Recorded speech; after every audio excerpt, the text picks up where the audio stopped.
Hoosier Trapper Outdoors is brought to you by Hoosier Trapper Supply, Leatherwood Creek Trapping Scents, HTS Productions, Hoosier Trapper Deer Scents, and Leatherwood Wildlife Art. All right, welcome to episode 14, season 4 of Hoosier Trapper Outdoors. This is actually the last check day from our second Arkansas trip last season.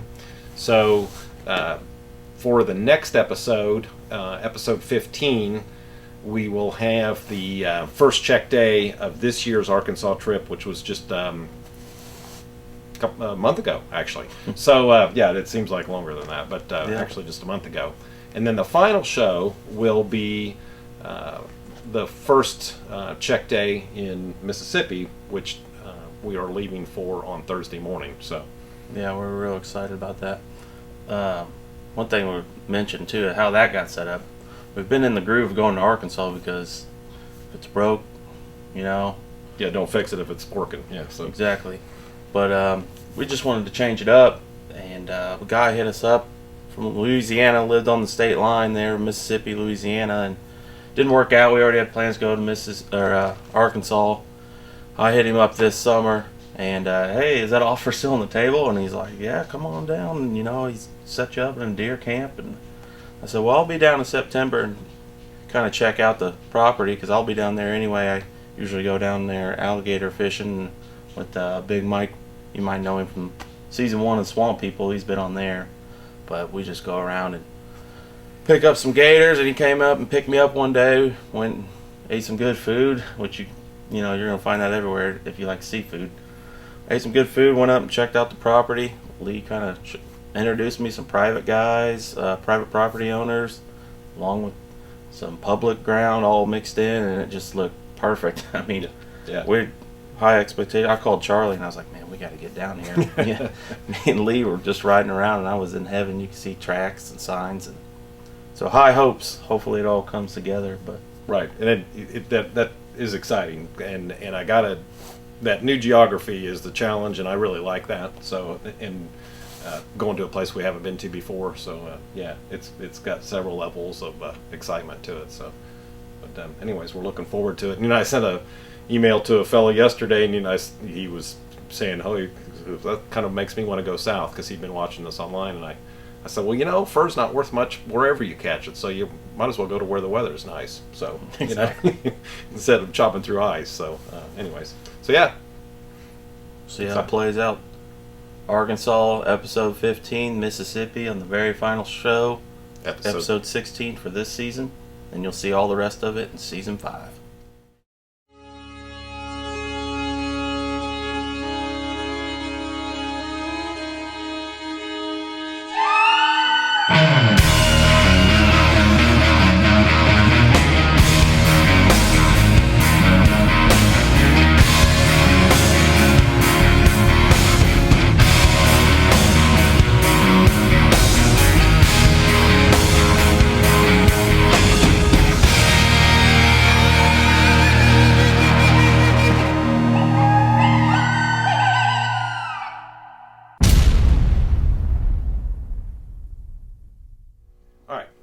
Trapline tip, product highlight, kind of all in one. We've got glycerin and we got propylene glycol, and there's always some confusion on the two, differences, uses, that kind of thing. And they do overlap in terms of use, for sure. But to be more specific, propylene glycol is used typically as a trap antifreeze. It is used in some lure making. It is used in some tincturing. Tincturing basically is when you take a solid, dry product, put in whatever amount that you want to in this, and then let it set, and then let the glycol absorb whatever you've put in there, whether it be beaver castor or whatever. One thing about glycol is it's more temperamental in terms of absorbing outside smells. So if you have this in your fur shed sitting next to a jug of urine, for instance, it through the plastic or whatever it is going to absorb that smell. So you have to be pretty careful with this before you use it for anything, that it won't absorb what it's around. So we typically keep it separate from whatever else we have around here. So it's thinner, it's much more watery than glycerin is. If you use it as a trap antifreeze, you can actually cut it 50% with water and it's still effective. Personally, we don't use that. There are people that do them and are quite effective. But personally, we're more in the salt, peat moss, and coverall range personally. But this is a trap antifreeze. It can be mixed with urine as well to keep it from freezing, but it does have a little bit lighter consistency. Okay. The glycerin, much heavier. Probably can't see that on the camera, but it's basically thick, like maple syrup, pancake syrup, even thicker than some of that. So it's got a lot heavier consistency. It's a lot less temperamental as far as absorbing smells. It's kind of preferred by most lure makers as a base or antifreeze in lures because it won't freeze as well. So, you know, as far as mixing with urine, you can mix either product. Personally, we're probably more in the glycerin range. I feel like it probably doesn't evaporate as quickly. The base, and I've mentioned this before, but the base on urine is typically a pint to a gallon, and that typically will work as far as keeping that from freezing. You can go clear up to, you know, 50% if you want to, if you had incredibly dry weather or incredibly cold weather with urine, and that'll work for that product, or it'll work for keeping that from freezing or from evaporating. Slow it way down. So, anyways, it's a good all-around choice for use in lure making, antifreeze, in urine or whatever. If you're using it on the trap bed, trap location, I would go with the glycol, but in that respect. One thing too, they're not a preservative. They're not like sodium benzoate, which, you know, basically if you got a bait base and you wanted to stop the tainting of that, then you put the sodium benzoate in there and that'll stop it. This stuff will not work in that capacity. So it's not really a preservative, it's more of an antifreeze type base. So that's kind of the difference between the two. Certainly have their place on the trap line or in the lure making shed. They are both definitely products that have their worth. So anyways, if you find that you need something like that, you might consider either one of these two. Like I said, there are definite distinctions between the two, but there also is clearly that overlap of use as well. So anyways, might check them out.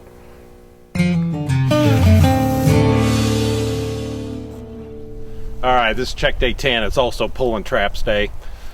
It's darn cold compared to what we've been used to. Right now it's 22 degrees.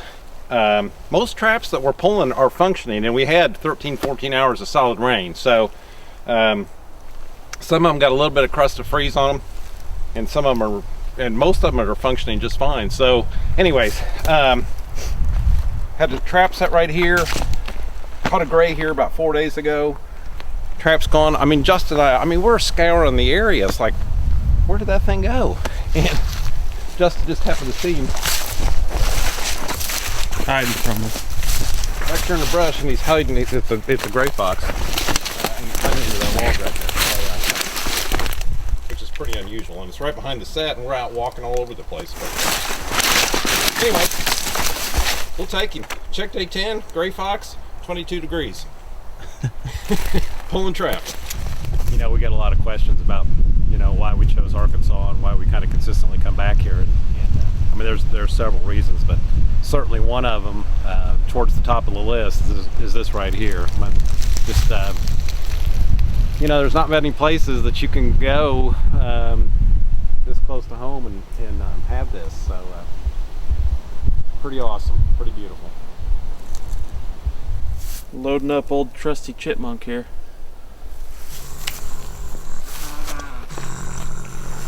We got a gray fox that sounds more like a mountain lion right now. He's ready to go.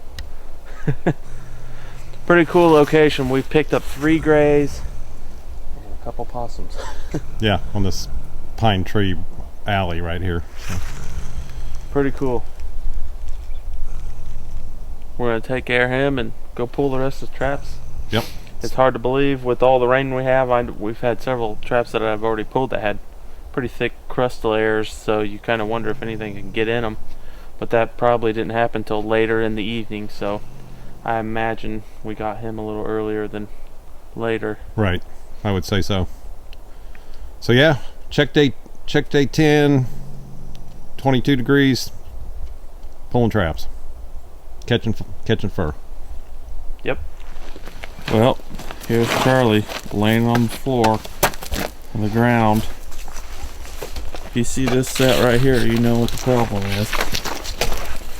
Pulling traps, trying to hurry. Got to get our cats tagged. Got a flat tire. It's really low right now, but we can actually hear the air coming out, so we're just going to go ahead and change it out so we can get out of here. Alright, Charlie, putting the nuts back on. This hopefully is the last bit of touch up here to get back on the road. Always happens when you're in a hurry. Just so everyone knows, I'm not just holding the camera, I was actually down helping. Actually, Justin did most of it. This is just for show right here.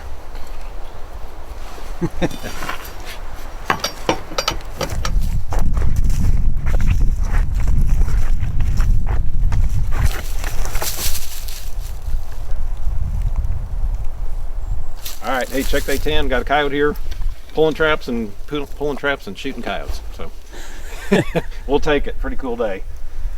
Yeah, a day that we didn't think we'd catch much. We're not doing too bad. All that rain, and and that goes to show how well this bait and lure and stuff holds up to rain, and how keen a sense these animals' smell is, and so yeah, it's for the guys that want to relure all the time, you don't need to do it, because these are holding up for that lure and bait's been here for 9 days, and then it got rained on, and it's still caught, so it's still effective.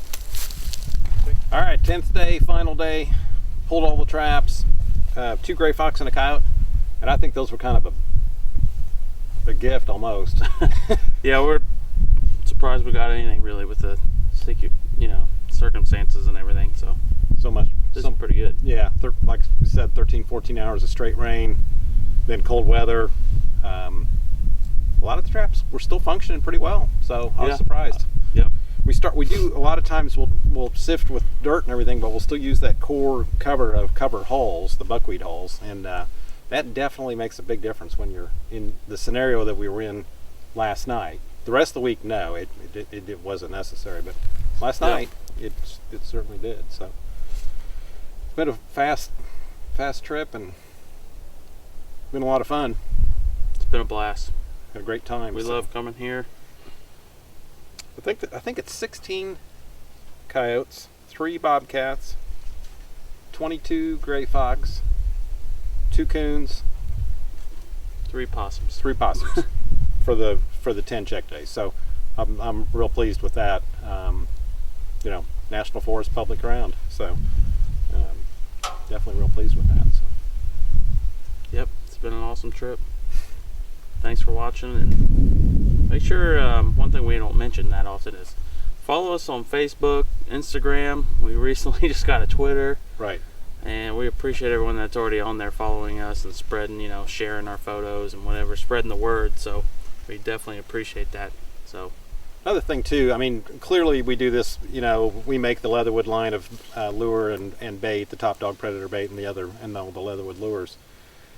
We do that, clearly we want to promote our line of lures, but the big thing on that is we want to go out and see how well it's working. And if you notice, we used a lot of black gold on this trip. Unlike the last trip, we didn't use it so much because we wanted to switch gears and change things up. So real pleased with the results on that too. So anyways, that there's kind of a twofold deal there. We're always continually at home, and when we're on a trip, only use our own stuff. We don't use anybody else's product, and that's just strictly mainly so we use what we sell. We're trappers, and we sell trapping supplies, and we make lure and bait. So that's just one thing I wanted to add. We're and very pleased with the results. So anyways, ready to head home? Ready to head home. It's been a great time, been a great trip, but it'll be nice to get home too. So we'll do it again next year. Yep, back to Indiana.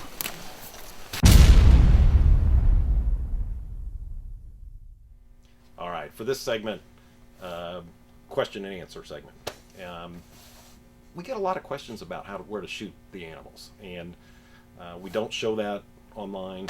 We feel like it's not for everyone, and so we don't put that on our actual show. I think that's the responsibility of a trapper.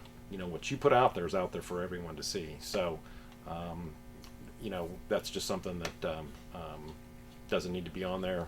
It's not for everybody, even though I know some of you would enjoy seeing that. But anyways, where we shoot our animals are primarily in the head. We do not. You do have more blood like that. I fully realize that, and you know, but there are some people that shoot their coyotes in the heart lung area, and then you'll have all that internal blood. You don't have bleeding all over your set as much, but they definitely go down slower that way. So we just basically shoot everything in the head. The other question that we get often, almost daily, is what's the best trap? And you know, without going into a half-hour discussion on what the best trap is, in a world where budget's not under consideration, you know, and you know, fur was what the value of fur was, you know, versus what your equipment cost. You know, I would say the Minnesota brand 550 is basically, there was no absolute perfect trap, but this is close to it. Very well made, base plated, not welded, but actually nut and bolted as far as the base plate. Good quality chain. It's got 3 swivel points, good heavy D-ring, cast jaws. And the nice thing about this trap is it's good right out of the box. So there's no adjustment on it. It's basically roughly a 2.5 pound pressure. You can adjust that by bending the dog, but I mean, that pressure, pan tension pressure is good just like that. So, you know, if all those things are not a consideration in terms of value of fur or cost of the trap, then this is the trap I would recommend. This trap too, I'm pretty much anti 4-coil trap anyways, unless you're just in a lot of heavy freezing soil or whatever. But this trap is considerably stronger in the 2-coil version than the 2-coil version in a bridger. So, you know, when I have people call and order a 4-coil Minnesota brand 550, I mean, it is all you can do to set that trap. You just don't need it. And even in a frozen condition, this trap, relatively small compact trap, the springs that it comes with are plenty strong. You just don't need that full coil on this trap, and this trap is incredibly fast. So, you know, everybody's got their opinions about traps. I think a lot of people become too personally attached to their traps. But anyways, this is an excellent trap, good quality trap. And as we use a lot of number 2 bridgers, which if those of you that watch the show have seen that. But as we lose traps, you know, that anything from getting stolen to getting run over or just wearing out, jaws popping out or whatever, we are replacing those with Minnesota brand 550s. This trap too, because of the smaller size, it will cover the wider variety of animals more effectively than, say, if you went to jump to a 650 or something like that. That basically is an excellent coyote trap, but man, it's just way too much trap for anything smaller than the coyote. So this kind of is more multi-species friendly too. So anyways, just a excellent trap. You can't go wrong with this choice. All right, our new catalog, our 2015-2016 catalog is available. It's got everything you need in it for trapping, fur handling. It's got our line of deer hunting scent in there. So if you'd like one, just give us a call. We'll be glad to take your information over the phone. You can certainly contact us through our website and request a catalog through there by way of email, and we'll be glad to send you one. You can actually print your own catalog through our website as well if you want to do something like that. Be sure to follow us on Facebook, on Instagram, and on Twitter, and that'll keep you kind of up to date as to what's going on.